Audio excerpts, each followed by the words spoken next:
Good morning student. आज हम science में लेसन नंबर 10 का नेक्स्ट पार्ट पढ़ेंगे।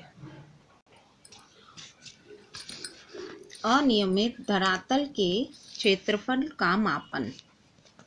अनियमित धरातल के क्षेत्रफल की गणना सूत्र द्वारा नहीं की जा सकती। इनका क्षेत्रफल ग्राफ पेपर की सहायता से ज्ञात किया जा सकता है। उदाहरण के लिए किसी पत्ते या कागज के टुकड़े को 1 सेंटीमीटर स्क्वायर क्षेत्रफल के वर्ग वाले ग्राफ पेपर पर रखिए। ग्राफ पेपर पर पेंसिल से पत्ते या कागज के टुकड़े की सीमा रेखा खींचिए। अब पत्ते या कागज को हटाकर सीमा रेखा के अंदर के वर्गों की संख्या ज्ञात कीजिए। संख्या ज्ञात करते समय आधे तथा आधे से बड़े वर्गों का पूर्ण वर्गों में गिनना चाहिए और जो वर्ग सीमा रेखा के अंदर आधे से कम है उन्हें छोड़ देते हैं। अब इन वर्गों की संख्या को एक वर्ग के क्षेत्रफल से गुणा करते हैं। इस प्रकार हम किसी अनियमित धरातल का क्षेत्रफल ज्ञात कर सकते हैं। अनियमित धरातल क्षेत्र का क्षेत्रफल ज्ञात करने का फॉर्मूला है सीमा रेखा के अंदर वर्गों की कुल संख्या गुणा एक वर्ग का क्षेत्रफल।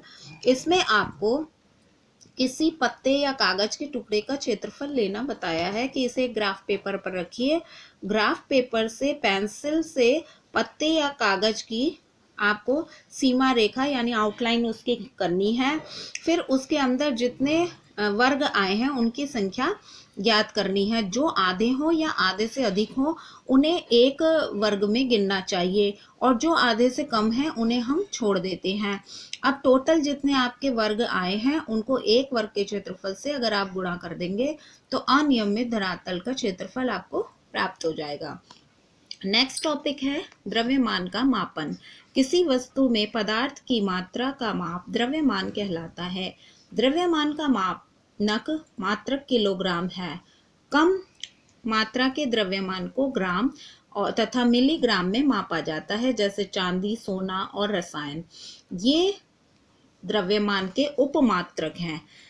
बड़े द्रव्यमान को मापने के लिए क्विंटल या टन का प्रयोग करते हैं। द्रव्यमान ज्ञात करने के लिए एक दंड टूला या तराजू का प्रयोग किया जाता है, जैसे ये आपको फिगर में दिखाया गया है। इसमें वस्तु का द्रव्यमान मापने के लिए प्लैटिनम या इरिडियम की मिश्र धातु के बने पिंड को, जिससे किलोग्राम माना जाता है, का प्रयोग करते हैं। एक साधारण तराजू में एक सीधी छड़ होती है और उसके बीच में एक हत्था होता है। छड़ के दोनों किनारों के धागे या चैन से मोटे मोटे तारों से दो पलड़े लटके रहते हैं।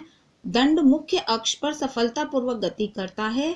जब तराजू को हत्थे की सहायता से उठाते हैं तो दंड समतल रहता है। किसी वस्तु का द्रव्यमान निकालने के लिए एक साधारण तराजू लेते हैं।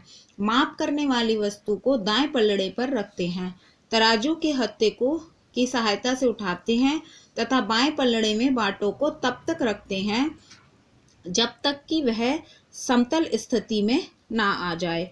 इसके बाद बाटों के भार की गणना करते हैं। बाटों का भार ही तराजू का भार होता है। द्रवों के आयतन का मापन। दूध, पेट्रोल आदि द्रवों का आयतन के हिसाब से खरीदा बेचा जाता है। द्रवों को लीटर तथा मिलीलीटर में नापा जाता है। बर्तन के अंदर का आयतन उसकी धारण क्षमता कहलाता है। किसी बर्तन की धारण क्षमता उस द्रव के आयतन के बराबर होती है। आयतन मापन के लिए विभिन्न उपकरणों का प्रयोग किया जाता है, जैसे दूध को बेलनाकार बर्तन में मापा जाता है। पेट्रोल और तेल को मापने के लिए शंक्वाकार बर्तनों का प्रयोग किया जाता है, जैसे कि ये।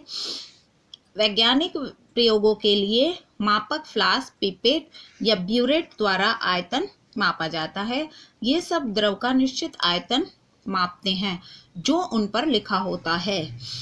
एक मापक सिलेंडर एक सीधा लंबा कांच का जार होता है जो आधार के ऊपर की ओर अंशांकित होता है। प्रायः यह मिलीलीटर तथा लीटर में अंशांकित होते हैं। विभिन्न प्रकार के मापक सिलेंडर 0 से 100 मिलीलीटर, 0 से 500 मिलीलीटर, 0 से 1 लीटर, 0 से 2 लीटर प्रयोग के लिए होते हैं। इसलिए ऐच्छिक आयतन के द्रव को इन मापक सिलेंडरों द्वारा मापा जाता है। डॉक्टर द्वारा द्रव औषधि को मापने के लिए मापक ग्लास का प्रयोग किया जाता है। ये आपको कुछ फिगर है, देखिए इसमें लिखा हुआ भी है 500 ml। मापक सिलेंडर का प्रयोग करते समय ध्यान रखने योग्य बातें। नंबर 1, मापक सिलेंडर को समतल और सपाट स्थान पर रखना चाहिए। नंबर 2, पाठ्यांक लेने से पूर्व सिलेंडर का अल्पतांक ज्ञात कर लेना चाहिए। इसके लिए दो निरंतर पाठ्यांकों के बीच का आयतन ज्ञात करके इसे इन पाठ्यांकों के बीच चिन्हों के भागों की संख्या से भाग कर दीजिए। नंबर 3, पाठ्यांक लेते समय आंख को द्रव की गोल सतह के सबसे निचले बिंदु की सीध में रखना चाहिए। नंबर 4, द्रव की ऊपरी सतह भी गोल होती है। जल, अल्कोहल आदि द्रव की निचली गोलाकार सतह पर नोट करना चाहिए तथा जल से भारी द्रव जैसे पारा आदि के ऊपर की गोलाकार सतह को नोट करना चाहिए। घनाभ के आयतन का मापन। माचिस, ईंट आदि वस्तुओं की 6 भुजाएं होती हैं। ऐसी आकृति को घनाभ कहा जाता है। घनाभ के आयतन के माप के लिए निम्नलिखित सूत्र का प्रयोग करते हैं। घनाभ का आयतन लंबाई गुणा चौड़ाई गुणा ऊंचाई। समय का मापन। प्राचीन काल में समय जानने के लिए प्राकृतिक घटनाओं का सहारा लेते थे। दिन रात आकाश में सूरज की स्थिति को समय के मापन के लिए प्रयोग किया जाता था। धूप घड़ी का भी प्रयोग किया जाता था। धूप घड़ी में गोलाकार क्षैतिज बोर्ड पर ऊर्ध्वाधर दिशा में एक तिकोनी प्लेट लगी होती है। इस प्लेट को उत्तर दक्षिण दिशा में रखा जाता है। प्लेट की छाया चित्र में विभिन्न समय में छाया बोर्ड पर अलग अलग कोण बनाती है। इस छाया की अवस्था ही समय का बोध कराती है। दिल्ली के जंतर मंतर में धूप घड़ी का प्रयोग समय के मापन के लिए किया जाता है। यह धूप घड़ी जयपुर के महाराजा जयसिंह द्वितीय ने बनवाई थी। उस समय घंटा ग्लास तथा रेत ग्लास द्वारा भी समय का मापन किया जाता था। रेत ग्लास में 2 छोटे कांच के बर्तन होते हैं। इसमें रेत के एक बर्तन से दूसरे बर्तन में एक छोटे छिद्र द्वारा जाती है और एक निश्चित समय में ऊपर वाले बर्तन की रेत नीचे वाले बर्तन में आ जाती है, जैसा कि आपको ये फिगर में दिखाया गया है। लेकिन जैसे जैसे विज्ञान का विकास होता गया वैसे वैसे समय का मापन विशेष उपकरणों और इकाइयों द्वारा किया जाने लगा। समय मापन का मानक मात्रक सेकंड है। इसके बड़े मात्रक मिनट, घंटा, दिन और वर्ष हैं। पृथ्वी अपने अक्ष के गिर्द एक घूर्णन में एक दिन का समय लेती है। पृथ्वी द्वारा सूर्य के चारों ओर चक्कर पूरा करने में 1 वर्ष का समय लगता है। संसार में कुछ घटनाएं समान समय अंतराल के पश्चात पुनः घटित होती हैं। ये घटनाएं आवर्ती घटनाएं कहलाती हैं। घड़ियां इसी सिद्धांत पर बनाई जाती हैं। इस प्रकार घड़ियां समय मापने के यंत्र हैं। लेकिन छोटी घटनाओं में लगने वाले समय को मापने के लिए यह घड़ियां उपयुक्त नहीं है। इसके लिए एक विशेष विराम घड़ी का प्रयोग किया जाता है। विराम घड़ी को इच्छा अनुसार चलाया या बंद किया जा सकता है। जैसे आपको ये फिगर में दिखाई गई है, ये ज्यादातर स्पोर्ट्स के लिए यूज की जाती है। नेक्स्ट टॉपिक है आपका तापमान का मापन। किसी वस्तु में ऊष्मा, गर्मी और ठंड की मात्रा का मापन तापमान कहलाता है। तापमान को मापने के लिए तापमापी का प्रयोग किया जाता है। एक तापमापी में 2 बिंदु होते हैं जो सदा समान रहते हैं। ये स्थिर बिंदु कहलाते हैं। एक स्थिर बिंदु निम्न स्थिर बिंदु तथा दूसरा स्थिर बिंदु उच्च स्थिर बिंदु कहलाता है। निम्न स्थिर बिंदु समुद्र तल पर बर्फ पिघलने तथा उच्च स्थिर बिंदु समुद्र तल के जल के क्वथनांक का तापमान होता है। तापमापी मुख्यतः 3 प्रकार के होते हैं: क्लिनिकल तापमापी, प्रयोगशाला तापमापी और द्विघात्विक तापमापी।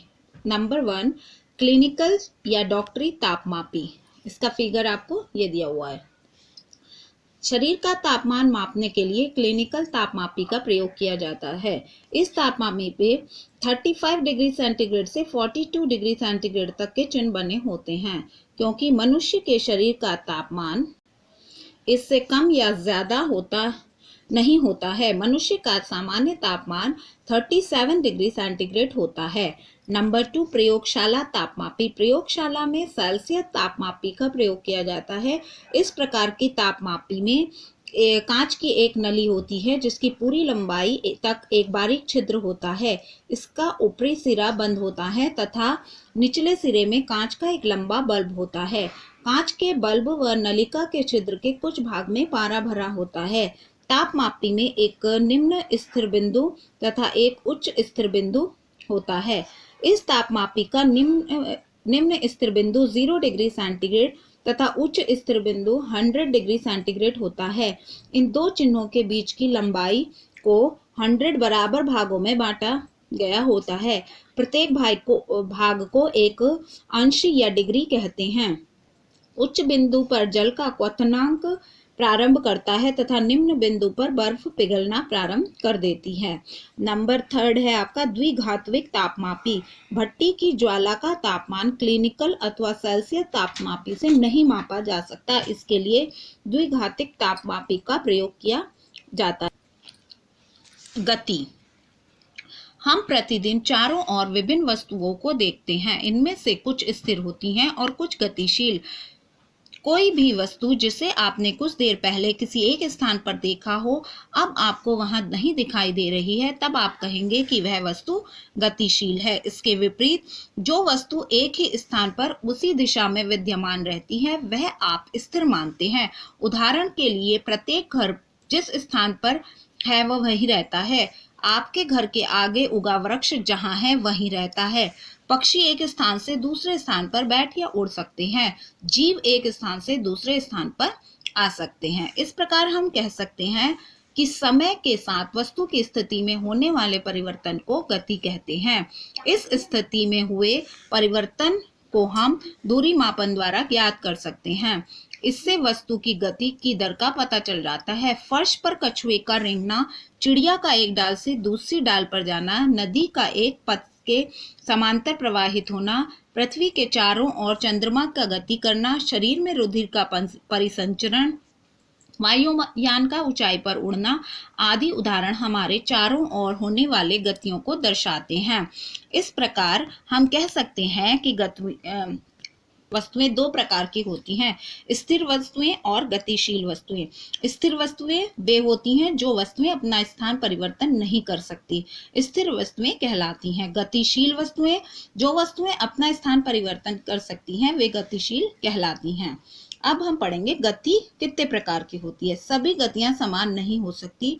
विज्ञान के अनुसार गतियों का वर्गीकरण इस प्रकार है। नंबर 1, सरल रेखीय गति।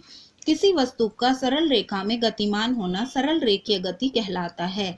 इसको रेखीय गति भी कहते हैं, जैसे सीधी सड़क पर कार की गति, परेड में सैनिकों का मार्च पास्ट, कुछ ऊंचाई से गिरा पत्थर आदि। नंबर 2 है वर्तुल गति। इस गति में प्रत्येक कण का एक वृत्ताकार पथ पर निश्चित दूरी में घूमता है, वर्तुल गति कहलाती है। इसे घूर्णन गति भी कहते हैं, जैसे पंखे की पंखुड़ियों का घूमना, घड़ी की सुइयों का घूमना आदि। 3 है आवर्ती गति। किसी वस्तु की समान पथ के आगे पीछे गति आवर्ती गति कहलाती है। इसे दोलन गति भी कहते हैं, जैसे किसी लोलक की गति, झूले पर बैठा बच्चे की गति, सितार के तारों की गति, घड़ी के पेंडुलम की गति आदि। एक गेंद को फर्श पर लुढ़काएं।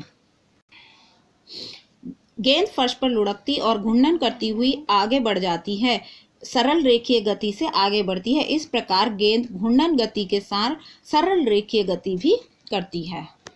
यातायात। हमें अपने जीवन में प्रतिदिन एवं समय समय पर एक स्थान से दूसरे स्थान पर आना जाना पड़ता है। मनुष्य के एक स्थान से दूसरे स्थान पर आने जाने के लिए अपनी सुविधा के अनुसार विभिन्न वाहनों का आविष्कार किया। हम अपने घर से विद्यालय या आसपास की जगह पर जाने के लिए साइकिल, कुछ दूर जाने के लिए स्कूटर, मोटरसाइकिल अथवा कार का प्रयोग करते हैं। देश विदेश की यात्रा के लिए बस, रेलगाड़ी और वायुयान का प्रयोग करते हैं। लास्ट टॉपिक है आपका यातायात का इतिहास। प्राचीन काल में लोगों के पास यातायात का कोई साधन नहीं था, इसलिए वे जानवरों का इस्तेमाल करते थे, जैसे घोड़ा, खच्चर, ऊंट आदि। पहियों के आविष्कार से यातायात की प्रणाली में अत्यंत महत्वपूर्ण सुधार किए। पहियों पर चलने वाले वाहनों में पशुओं का प्रयोग किया जाने लगा। 19वीं शताब्दी के प्रारंभ तक मनुष्य आवागमन के लिए पशु शक्ति पर ही निर्भर था। वाष्प इंजन के आविष्कार से चलित गाड़ियों के डिब्बे के लिए रेल की पटरियों का निर्माण किया गया। इसके बाद स्वचालित वाहनों तथा जल में मोटर से चलने वाली नावों, जहाजों के उपयोग होने लगा। 19वीं शताब्दी के प्रारंभ में वायुयान का विकास हुआ। 20वीं शताब्दी में विद्युत रेलगाड़ी, एक पटरी रेल, सुपरसोनिक वायुयान तथा अंतरिक्ष यान आदि यातायात के साधनों का विकास हुआ। ओके स्टूडेंट, ये चैप्टर आपका यहीं कंप्लीट होता है। Good bye.